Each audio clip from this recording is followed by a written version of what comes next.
ngayon, October 19 po, dito po kami ngayon sa Bethlehem at sa Shepherd's Field kami po ay papasok. So, dito po, dito yung Shepherd's Field.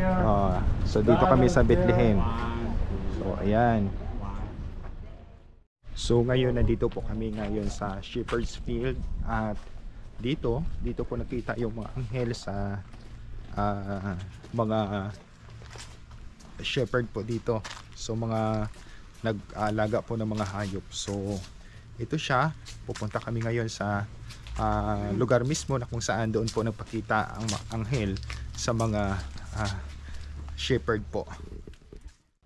So ito siya, dito po, ito po siya yung lugar po.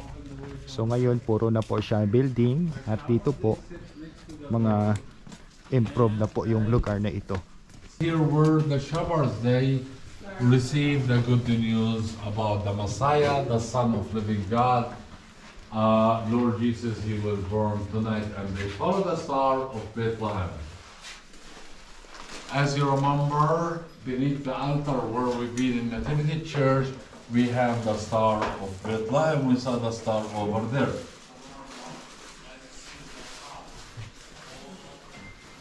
There you go.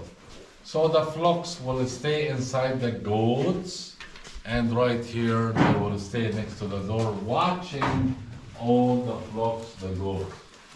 See how they used to live long time ago? All the food they brought in the top, water, wine, olive oil, I brought in the top, dry fruit, barley. Yes, this is the way. This is like a kitchen to the left-hand side. The first church is Byzantine Church, 323 it's built, destroyed by the Persians, 614. The Persians, they having so many gods, they came to the land, they destroyed all the churches in the land because they don't believe in our Lord Jesus.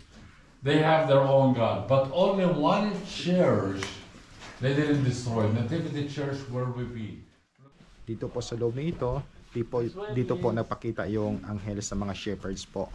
Kaya tinatawag po ito na Shepherd's Field. At yun po, nag-explain po sa amin yung tour guide tungkol po dito sa lugar na ito. So, ayan, napakaganda po dito dahil marami pong puno at napakatahimik po ng lugar na ito. So ayan, at mamaya po pagkatapos po namin dito magla-lunch na po kami at pupunta po sa iba't ibang site po. So as of now dito po sa Bethlehem wala naman pong gera dito.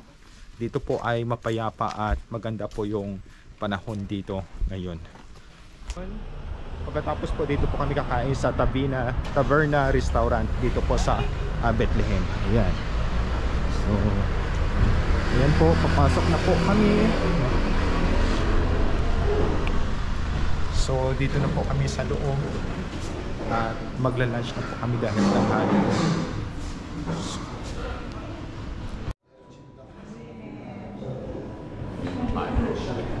So ito po yung grupo ko ngayon, mukhang pagod na. Mukhang pagod na po sila. So pagod na po. Ba't eh? Hindi pa pagod. Hindi pa. Hindi kami pagod kasi pagod ako. Ito, hindi pagod. We feel blessed. Ito siya ay sinisipon. sinisipon. Nakalangap ng maraming ano. Ito siya. So ngayon magla-lunch na po kami dahil nagsiserve na po sa amin yung waiter po dito. Dito po kami sa Bethlehem ngayon, no? Dito po kami ay magla-lunch. So ayan po si Kuya ang ating makasamahan. Hello. Hello. Hello. Ano po yung feeling ngayon na nakatapos po tayo doon sa birthplace ni Jesus? Happy. Happy, blessed na blessed. Oh, blessed. Thanks. Masaya. Thankful. We are blessed. So this is my payment po. Okay, $3. $3. Thank you so much. How's the life here in Bethlehem? How? How's life here in Bethlehem? So sad. So sad. Yes, now. Nowadays because no tourists. Yes. So we are the only Filipino here Yes. eating in your restaurant. Not Filipino. Some? Tourist. Tourists. All tourist. Ah. بقولهم بس الفلبين موجودين بقولهمش بس الفلبين. I'm just